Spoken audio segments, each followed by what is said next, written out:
ಇಲ್ಲ ಸರ್, ಈಗ ನಾವು ಸಾಮಾನ್ಯ ನಾಗರಿಕನಾಗಿ ಯೋಚನೆ ಮಾಡೋಣ.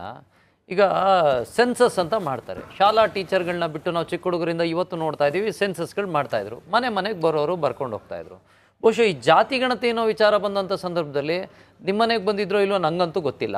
ನಮ್ಮ ಮನೆಗೆ ಬಂದಿರೋದಂತೂ ಇಲ್ಲವೇ ಇಲ್ಲ. ಯಾಕೆಂದರೆ ಇವ್ರು ಕೊಟ್ಟಿರೋ ಅಂಥ ಅಂಕಿಅಂಶಗಳನ್ನೇ ನೋಡ್ಕೊಂಡು ಹೋದರೆ ನಾವು ವೈಜ್ಞಾನಿಕ ಅನ್ಬೇಕೋ ಅವೈಜ್ಞಾನಿಕ ಅನ್ಬೇಕೋ ಗೊತ್ತಾಗ್ತಾ ಇಲ್ಲ. ಆಮೇಲೆ ಈ ಕೆಲವು ಜಾತಿಗಳನ್ನ 10,000, 20,000, 30,000 ಅಂತ ತೋರಿಸಿದ್ದಾರೆ ಸರ್. 200, 300 ಅಂತಲೂ ಕೆಲವು ಕಡೆ ತೋರಿಸಿದ್ದಾರೆ. ಅಲ್ಲಿ ಆ ವಿಚಾರದ ಬಗ್ಗೆನೇ ಚರ್ಚೆಗೆ ಬರುವಂಥ ಸಂದರ್ಭದಲ್ಲಿ ನೀವು ಯಾವ ಜಾತಿ ಅಂತ ನಾವು ಬರ್ಸ್ಕೊತೀವೋ ಬಿಡ್ತೀವೋ ಬಂದಾಗ ಕೇಳ್ತಾರ. ಕೇಳಿದಾಗ ಅಟ್ಲೀಸ್ಟ್ ಈಗ ಕ್ಯಾಸ್ಟ್ ಸೆನ್ಸಸ್ ಅಂತ ಮಾಡಿದಾಗ ಒಂದು ಜಾತಿ ಜನಗಣತಿ ಅಂತ ಮಾಡಕ್ಕೆ ಹೊರಟಾಗ ಜಾತಿ ವಿಚಾರನ ಚರ್ಚೆಗೆ ಮಾಡಿರ್ತಾರೆ. ಸುಮ್ಮನೆ ಯಾರೋ ಗೊತ್ತಿಲ್ಲದವ್ರನ್ನ ಕರ್ಕೊಂಡೋಗಿ ಸೆನ್ಸಸ್ಗೆ ಕಳಿಸಿದ್ರೆ ಜನ ಅಕ್ಸೆಪ್ಟ್ ಮಾಡ್ಕೋತಾರೆ. ಈಗ ನಮ್ಮ ಸ್ನೇಹಿತರಿದ್ದಾರೆ, ಮುಸಲ್ಮಾನರು ಮನೆಗೆ ಹೋಗ್ತಾರೆ. ಮುಸಲ್ಮಾನರ ಮನೆಗೆ ಹೋದಾಗ ಕೆಲವು ಕಡೆ ಆಲ್ರೆಡಿ ಗಲಾಟೆಗಳಾಗಿದ್ದ ಉದಾಹರಣೆಗಳು ಇದ್ದಾವೆ. ನೀವು ಸಂಜೆಗೆ ಕೇಳ್ದಲ್ಲಿ ಹೆಂಗೆ ಬಂದು ನೀವು ಮುಸ್ಲಿಂ ಕಾಲೋನಿಗೆ ಬಂದ್ರಿ ಅಂತೇಳಿ ಗಲಾಟೆ ಮಾಡಿರುವಂಥ ಉದಾಹರಣೆಗಳಿದ್ದಾವೆ. ಈಗ ಒಕ್ಕಲಿಗರ ಕಾಲೋನಿಗೆ ಬಂದಂಥ ಸಂದರ್ಭದಲ್ಲೂ ಒಕ್ಕಲಿಗರ ಕಾಲೋನಿಲಿ ಕೇಳಿರ್ತಾರೆ, ನೀವು ಯಾವ ಜನಾಂಗ ಅಂತ ಕೇಳಿರ್ತಾರೆ. ನೀವು ಜನಾಂಗನೇ ಕೇಳಿದ್ರೆ ಸೆನ್ಸಸ್ ಮಾಡೋವಂಥವ್ರನ್ನ ನೀವು ಸೆನ್ಸಸ್ ಅಂತ ಹೆಂಗೆ ಕನ್ಸಿಡರ್ ಮಾಡ್ತೀರಿ? ಆಮೇಲೆ ಅವ್ರದ್ದೇ ಪಕ್ಷದವರು, ಬೇರೆಯವ್ರು ಬಿಟ್ಬಿಡೋಣ ಸರ್. ಈಗ ನಾವು ವಿರೋಧ ಪಕ್ಷದವರು, ನಾವಾಗಲಿ BJP ಆಗಲಿ ಇನ್ನೊಬ್ಬರಾಗಲಿ ಮತ್ತೊಂದು ಪಕ್ಷಗಳಾಗಲಿ ಚರ್ಚೆಗೆ ಬಂದಂಥ ಸಂದರ್ಭದಲ್ಲಿ ನಾವು ವಿರೋಧ ಪಕ್ಷದವರು ಇವ್ರು ಮಾಡಿರೋ ಕೆಲಸ ಸರಿ ಇಲ್ಲ ಅಂತ ವಿರೋಧ ಮಾಡ್ತೀವಿ ಅಂತಲೇ ಅನ್ಕೊಳ್ಳೋಣ. ನಿಮ್ಮದೇ ಪಕ್ಷದ DCM, ನಿಮ್ಮದೇ ಪಕ್ಷದ MLCಗಳು, ಗೊಲ್ಲ ಸಮುದಾಯದ ಒಂದಷ್ಟು ಜನರ ಲೀಡರ್ಗಳು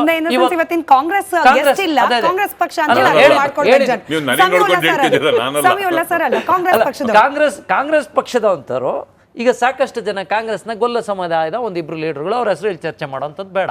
ಅವ್ರು ಹೇಳ್ತಾರೆ ನೀವು ಮಾಡಿರೋವಂಥ ಸಮೀಕ್ಷೆನೇ ಸರಿ ಇಲ್ಲ. ನಾವ್ ಹೇಳ್ತಾ ಇರೋದಲ್ಲ. ಅಂದ್ರೆ 189 ಕೋಟಿ ಈಗ 5 ವರ್ಷದಿಂದ 5 ವರ್ಷಕ್ಕಿಂತ ಹಿಂದೆ ಸಿದ್ದರಾಮಯ್ಯನವ್ರು CM ಆದಂತ ಸಂದರ್ಭದಲ್ಲಿ ಅವತ್ತಿನ ಕಾಲಕ್ಕೆ 189 ಕೋಟಿ ಜನಗಳ ತೆರಿಗೆ ಹಣನ ಖರ್ಚು ಮಾಡಿ ಅವತ್ತು ಮಾಡಿದ್ನ ಅವೈಜ್ಞಾನಿಕ ಅಂತ ಅವರೇ ಪಕ್ಷದವ್ರು ಹೇಳಿದ್ರು. ಇವತ್ತು ಇದ್ದಕ್ಕಿದ್ದಂಗೆ ಸಡನ್ ಆಗಿ ತೆಗೆಯುವಂತ ಅವಶ್ಯಕತೆ ಏನಿತ್ತು ಮತ್ತೆ ಮಾಡುವಂತ ಕೆಲಸನ ನೀಟಾಗಿ ಮಾಡ್ದಲೆ ಈ ರೀತಿ ತಂದು ನಿಲ್ಸ್ಬಿಟ್ಟು ಜನಗಳ ಮಧ್ಯೆ ಗೊಂದಲ ತಂದಿಟ್ಬಿಟ್ರೆ ಸರ್. ಮೊನ್ನೆ ಇನ್ನು ರಾಜಣ್ಣ ಅವ್ರದ್ದು ಅದ್ಯಾವ್ದು ಸಿಡಿದ್ ಇನ್ನು ವಿಚಾರಗಳು ಮುಗ್ದೇ ಇಲ್ಲ ಸರ್. ಅದನ್ನೇನೋ ಡೈವರ್ಟ್ ಮಾಡಕ್ಕೆ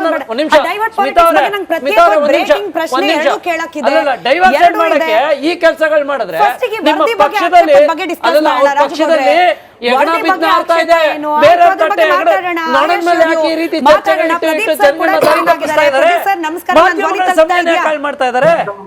ಪ್ರದೀಪ್ ಸರ್, ನನ್ನ ಧ್ವನಿ ಕೇಳಿಸ್ತಾ ಇದೆಯಾ?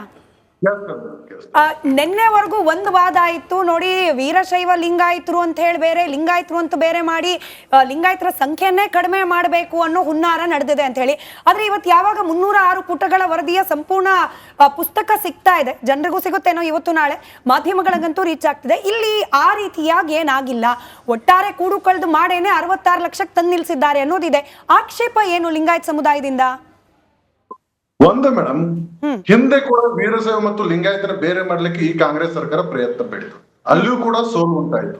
ಅದರ ನಂತರ ಏನಾಗೈತಿ, ಈ ಜಾತಿ ಗಣತಿ ಅನ್ನೋದು ಏನಿದೆ ಇಡೀ ಅಖಂಡ ವೀರಶೈವ ಲಿಂಗಾಯತ ಸಮುದಾಯ ಹಾಗೂ ರಾಜ್ಯದಲ್ಲಿರುವಂತ ಎಲ್ಲಾ ಪ್ರಬಲ ಸಮುದಾಯನ ಹತ್ತಿಕ್ಕುವಂತ ಕೆಲಸನ ಈ ಸರ್ಕಾರ ಮಾಡ್ತದೆ ಅಂತ ನಮ್ಗೆಲ್ಲ ಅನಿಸ್ತಾ ಇದೆ. ಒಂದು ಇನ್ನೊಂದು ಏನಂದ್ರೆ, ಕರ್ನಾಟಕ ರಾಜ್ಯದಲ್ಲಿ 20 ಜಿಲ್ಲೆಗಿಂತ ಹೆಚ್ಚು ಜಿಲ್ಲೆಯಲ್ಲಿ 35% ಹೆಚ್ಚು ವೀರಶೈವ ಲಿಂಗಾಯತ ಸಮುದಾಯ ಇದೆ. ಇವತ್ತು ನೀವು ನೋಡಬಹುದು, ಇದೇ ಕಾಂಗ್ರೆಸ್ ಸರ್ಕಾರ ಆಯ್ಕೆ ಆಗ್ಬೇಕಾದ್ರೂ ಕೂಡ 39 ವೀರಶೈವ ಲಿಂಗಾಯತ ಶಾಸಕರು ಆಯ್ಕೆ ಆದಾಗಲೇ ಸರ್ಕಾರ ಬಂದಿರೋಂಥದ್ದು. ಈ ಸರ್ಕಾರ ಏನ್ ಅನಿಸ್ತಾ ಇದೆ ಅಂದ್ರೆ, ಎಲ್ಲೋ ಒಂದ್ ಕಡೆ ರಾಜಕೀಯವಾಗಿ, ಸಾಮಾಜಿಕವಾಗಿ, ಆರ್ಥಿಕವಾಗಿ ಅಖಂಡ ವೀರಶೈವ ಲಿಂಗಾಯತ ಸಮುದಾಯನ ಒಡೆದು ಮತ್ತು ಹತ್ತಿಕ್ಕುವಂತ ಕೆಲಸ ಕೂಡ ಮಾಡ್ತಾರೆ. ಅವೈಜ್ಞಾನಿಕ ಜಾತಿ ಗಣತಿ ಏನಿದೆಯಲ್ಲ, ಅದು ವೈಜ್ಞಾನಿಕ ಜಾತಿ ಗಣತಿಯಾಗಿ ಇಡೀ ಸಮಾಜಕ್ಕೆ ನ್ಯಾಯ ದೊರಕಿಸುವ ಕೂಡ ಕೆಲಸನ ಈ ಸರ್ಕಾರ ಮಾಡಬೇಕಾಗಿತ್ತು. ಆದ್ರೆ ಏನಾಗ್ತಾ ಇದೆ, ಇಲ್ಲಿ ಎಲ್ಲೋ ಒಂದು ತಾರತಮ್ಯನ ಕಂಡು ಬರ್ತಾ ಇದೆ. ಮೇಲ್ಜಾತಿಯವರನ್ನ ತೂದು ಎಲ್ಲ ಬೇರೆ ಕಡೆ ಕೊಡುವಂತ ಕೆಲಸವನ್ನ ಈ ಸರ್ಕಾರ ಮಾಡುವಂತ ಕೆಲಸ ಮಾಡಿತ್ತು. ಒಂದು ಅನ್ಯಾಯ ಮತ್ತು ಸಮಾಜಕ್ಕೆ ಇದು ನೋವು ಆಗ್ತದೆ. ರೈಟ್ ನಾನು ಇನ್ನೊಂದು ರಿಯಾಕ್ಷನ್ ಬೇಕು ಸರ್. ಒಂದು ಚಿಕ್ಕ ಬ್ರೇಕ್ ಹೋಗೋ ಸಮಯ. ಬ್ರೇಕಿಂದ ಬಂದ್ಮೇಲೆ ಸಾದಿಕ್ ಪಾಷಾ ಅವರೇ ನಿಮ್ಮ ರಿಯಾಕ್ಷನ್ನೇ ಬೇಕಾಗಿರೋದು. ಯಾಕಂದ್ರೆ ನಿಮ್ಮ ಸಮುದಾಯದ ಓಲೈಕೆ ಮಾಡ್ಲಿಕ್ಕೋಸ್ಕರನೇ ಈ ಗಣತಿಯನ್ನು ಆಚೆ ತಂದಿದ್ದಾರೆ ಅನ್ನೋ ಆರೋಪ ಬೇರೆ. ಹಿಂಗಾಗಿ ನಿಮ್ಮ ಸಮುದಾಯ ಏನ್ ಹೇಳ್ತಿದೆ ಗಣತಿ ಬಗ್ಗೆ? ನಿಮಗೆ ಸಮಾಧಾನ ಇದೆಯೋ ಅಥವಾ ಇವ್ರು ಮಾಡ್ತಿರೋ ಆಕ್ಷೇಪ ನಿಮಗೆ ಸರಿ ಅನ್ಸಿದ್ಯೋ? ಒಂದು ರಿಯಾಕ್ಷನ್ ಬೇಕು. ಇಲ್ಲ ಸರ್, ಈಗ ನಾವು ಸಾಮಾನ್ಯ ನಾಗರಿಕನಾಗಿ ಯೋಚನೆ ಮಾಡೋಣ. ಈಗ ಸೆನ್ಸಸ್ ಅಂತ ಮಾಡ್ತಾರೆ. ಶಾಲಾ ಟೀಚರ್ಗಳನ್ನ ಬಿಟ್ಟು ನಾವು ಚಿಕ್ಕ ಹುಡುಗರಿಂದ ಇವತ್ತು ನೋಡ್ತಾ ಇದ್ದೀವಿ, ಸೆನ್ಸಸ್ಗಳು ಮಾಡ್ತಾಯಿದ್ರು. ಮನೆಗೆ ಬರೋರು ಬರ್ಕೊಂಡು ಹೋಗ್ತಾಯಿದ್ರು. ಬಹುಶಃ ಈ ಜಾತಿ ಗಣತಿ ಅನ್ನೋ ವಿಚಾರ ಬಂದಂಥ ಸಂದರ್ಭದಲ್ಲಿ ನಿಮ್ಮ ಮನೆಗೆ ಬಂದಿದ್ರೋ ಇಲ್ವೋ ನಂಗಂತೂ ಗೊತ್ತಿಲ್ಲ, ನಮ್ಮ ಮನೆಗೆ ಬಂದಿರೋದಂತೂ ಇಲ್ಲವೇ ಇಲ್ಲ. ಯಾಕೆಂದರೆ ಇವ್ರು ಕೊಟ್ಟಿರೋಂಥ ಅಂಕಿ ಅಂಶಗಳನ್ನೇ ನೋಡ್ಕೊಂಡು ಹೋದರೆ ನಾವು ವೈಜ್ಞಾನಿಕ ಅನ್ಬೇಕೋ ಅವೈಜ್ಞಾನಿಕ ಅನ್ಬೇಕೋ ಗೊತ್ತಾಗ್ತಾ ಇಲ್ಲ. ಆಮೇಲೆ ಈ ಕೆಲವು ಜಾತಿಗಳನ್ನ 10,000 20,000 30,000 ಅಂತ ತೋರಿಸಿದ್ದಾರೆ ಸರ್. 200 300 ಅಂತಲೂ ಕೆಲವು ಕಡೆ ತೋರಿಸಿದ್ದಾರೆ. ಅಲ್ಲಿ ಆ ವಿಚಾರದ ಬಗ್ಗೆನೇ ಚರ್ಚೆಗೆ ಬರುವಂಥ ಸಂದರ್ಭದಲ್ಲಿ ನೀವು ಯಾವ ಜಾತಿ ಅಂತ ನಾವು ಬರ್ಸ್ಕೊಂತೀವೋ ಬಿಡ್ತೀವೋ ಬಂದಾಗ ಕೇಳ್ತಾರ. ಕೇಳಿದಾಗ ಅಟ್ಲೀಸ್ಟ್ ಈಗ ಕ್ಯಾಸ್ಟ್ ಸೆನ್ಸಸ್ ಅಂತ ಮಾಡಿದಾಗ ಒಂದು ಜಾತಿ ಜನಗಣತಿ ಅಂತ ಮಾಡಕ್ಕೆ ಹೊರಟಾಗ ಜಾತಿ ವಿಚಾರನ ಚರ್ಚೆಗೆ ಮಾಡಿರ್ತಾರೆ. ಸುಮ್ಮನೆ ಯಾರೋ ಗೊತ್ತಿಲ್ಲದವ್ರನ್ನ ಕರ್ಕೊಂಡೋಗಿ ಸೆನ್ಸಸ್ ಕಳಿಸಿದ್ರೆ ಜನ ಅಕ್ಸೆಪ್ಟ್ ಮಾಡ್ಕೋತಾರೆ. ಈಗ ನಮ್ಮ ಸ್ನೇಹಿತರಿದ್ದಾರೆ, ಮುಸಲ್ಮಾನರು ಮನೆಗೆ ಹೋಗ್ತಾರೆ. ಮುಸಲ್ಮಾನರು ಮನೆಗೆ ಹೋದಾಗ ಕೆಲವು ಕಡೆ ಆಲ್ರೆಡಿ ಗಲಾಟೆಗಳಾಗಿದ್ದಾವೆ, ಉದಾಹರಣೆಗಳು ಇದ್ದಾವೆ. ನೀವು ಸಂಜೆಗೆ ಹೇಳ್ದೆ ಕೇಳ್ದಲ್ಲಿ ಹೆಂಗೆ ಬಂದು ನೀವು ಮುಸ್ಲಿಂ ಕಾಲೋನಿಗೆ ಬಂದ್ರಿ ಅಂತೇಳಿ ಗಲಾಟೆ ಮಾಡಿರುವಂಥ ಉದಾಹರಣೆಗಳಿದ್ದಾವೆ. ಈಗ ಒಕ್ಕಲಿಗರ ಕಾಲೋನಿಗೆ ಬಂದಂಥ ಸಂದರ್ಭದಲ್ಲೂ ಒಕ್ಕಲಿಗರ ಕಾಲೋನಿಲಿ ಕೇಳಿರ್ತಾರೆ, ನೀವು ಯಾವ ಜನಾಂಗ ಅಂತ ಕೇಳಿರ್ತಾರೆ. ನೀವು ಜನಾಂಗನೇ ಕೇಳಿದರೆ ಸೆನ್ಸಸ್ ಮಾಡೋವಂಥವ್ರನ್ನ ನೀವು ಸೆನ್ಸಸ್ ಅಂತ ಹೆಂಗೆ ಕನ್ಸಿಡರ್ ಮಾಡ್ತೀರಿ? ಆಮೇಲೆ ಅವ್ರದ್ದೇ ಪಕ್ಷದವರು, ಬೇರೆಯವ್ರು ಬಿಟ್ಬಿಡೋಣ ಸರ್. ಈಗ ನಾವು ವಿರೋಧ ಪಕ್ಷದವರು, ನಾವಾಗಲಿ BJP ಆಗಲಿ ಇನ್ನೊಬ್ಬರಾಗಲಿ ಮತ್ತೊಂದು ಪಕ್ಷಗಳಾಗಲಿ ಚರ್ಚೆಗೆ ಬಂದಂಥ ಸಂದರ್ಭದಲ್ಲಿ ನಾವು ವಿರೋಧ ಪಕ್ಷದವರು ಇವ್ರು ಮಾಡಿರೋ ಕೆಲಸ ಸರಿ ಇಲ್ಲ ಅಂತ ವಿರೋಧ ಮಾಡ್ತೀವಿ ಅಂತಲೇ ಅನ್ಕೊಳ್ಳೋಣ. ನಿಮ್ಮದೇ ಪಕ್ಷದ DCM, ನಿಮ್ಮದೇ ಪಕ್ಷದ MLCಗಳು, ಗೊಲ್ಲ ಸಮುದಾಯದ ಒಂದಷ್ಟು ಜನರ ಲೀಡರ್ಗಳು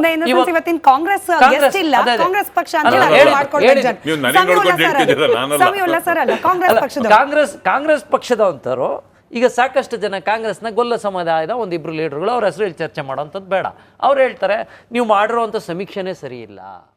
ನಾವ್ ಹೇಳ್ತಾ ಇರೋದಲ್ಲ, ಅಂದ್ರೆ 189 ಕೋಟಿ ಈಗ 5 ವರ್ಷಕ್ಕಿಂತ ಹಿಂದೆ ಸಿದ್ದರಾಮಯ್ಯನವ್ರು CM ಆದಂತ ಸಂದರ್ಭದಲ್ಲಿ ಅವತ್ತಿನ ಕಾಲಕ್ಕೆ 189 ಕೋಟಿ ಜನಗಳ ತೆರಿಗೆ ಹಣನ ಖರ್ಚು ಮಾಡಿ ಅವತ್ತು ಮಾಡಿದ್ನ ಅವೈಜ್ಞಾನಿಕ ಅಂತ ಅವರೇ ಪಕ್ಷದವ್ರು ಹೇಳಿದ್ರು. ಇವತ್ತು ಇದ್ದಕ್ಕಿದ್ದಂಗೆ ಸಡನ್ ಆಗಿ ತೆಗೆಯುವಂತ ಅವಶ್ಯಕತೆ ಏನಿತ್ತು ಮತ್ತೆ ಮಾಡುವಂತ ಕೆಲಸನ ನೀಟಾಗಿ ಮಾಡ್ದಲೆ ಈ ರೀತಿ ತಂದು ನಿಲ್ಸ್ಬಿಟ್ಟು ಜನಗಳ ಮಧ್ಯೆ ಗೊಂದಲ ತಂದಿಟ್ಬಿಟ್ರೆ ಸರ್. ಮೊನ್ನೆ ಇನ್ನು ರಾಜಣ್ಣ ಅವ್ರದ್ದು ಅದ್ಯಾವ್ದು ಸಿಡಿದ್ ಇನ್ನು ವಿಚಾರಗಳು ಮುಗ್ದೇ ಇಲ್ಲ ಸರ್. ಅದನ್ನೇನೋ ಡೈವರ್ಟ್ ಮಾಡಕ್ಕೆ ಡೈವರ್ಟ್ ಮಾಡಕ್ಕೆ ಈ ಕೆಲಸಗಳು ಮಾಡಿದ್ರೆ ನಿಮ್ಮ ಪಕ್ಷದಲ್ಲಿ ಹೆಗಣ ಬಿದ್ದು ಆಡ್ತಾ ಇದೆ. ಬೇರೆ ನೋಡಿದ ಮೇಲೆ ಯಾಕೆ ಈ ರೀತಿ ಮಾಡ್ತಾ ಇದ್ದಾರೆ? ಪ್ರದೀಪ್ ಸರ್, ನನ್ನ ಧ್ವನಿ ಕೇಳಿಸ್ತಾ ಇದೆಯಾ? ನಿನ್ನೆವರೆಗೂ ಒಂದು ವಾದ ಆಯ್ತು ನೋಡಿ, ವೀರಶೈವ ಲಿಂಗಾಯತರು ಅಂತ ಹೇಳಿ ಬೇರೆ, ಲಿಂಗಾಯತರು ಅಂತ ಬೇರೆ ಮಾಡಿ ಲಿಂಗಾಯತರ ಸಂಖ್ಯೆಯನ್ನೇ ಕಡಿಮೆ ಮಾಡಬೇಕು ಅನ್ನೋ ಹುನ್ನಾರ ನಡೆದಿದೆ ಅಂತ ಹೇಳಿ. ಆದ್ರೆ ಇವತ್ತು ಯಾವಾಗ 306 ಪುಟಗಳ ವರದಿಯ ಸಂಪೂರ್ಣ ಪುಸ್ತಕ ಸಿಗ್ತಾ ಇದೆ, ಜನರಿಗೂ ಸಿಗುತ್ತೇನೋ ಇವತ್ತು ನಾಳೆ, ಮಾಧ್ಯಮಗಳಿಗಂತೂ ರೀಚ್ ಆಗ್ತಿದೆ. ಇಲ್ಲಿ ಆ ರೀತಿಯಾಗಿ ಏನಾಗಿಲ್ಲ, ಒಟ್ಟಾರೆ ಕೂಡು ಕಳೆದು ಮಾಡೇನೆ 66 ಲಕ್ಷಕ್ಕೆ ತಂದು ನಿಲ್ಸಿದ್ದಾರೆ ಅನ್ನೋದಿದೆ. ಆಕ್ಷೇಪ ಏನು ಲಿಂಗಾಯತ ಸಮುದಾಯದಿಂದ? ಒಂದು ಮೇಡಮ್, ಹಿಂದೆ ಕೂಡ ವೀರಶೈವ ಮತ್ತು ಲಿಂಗಾಯತನ ಬೇರೆ ಮಾಡ್ಲಿಕ್ಕೆ ಈ ಕಾಂಗ್ರೆಸ್ ಸರ್ಕಾರ ಪ್ರಯತ್ನ ಪಟ್ಟಿತು.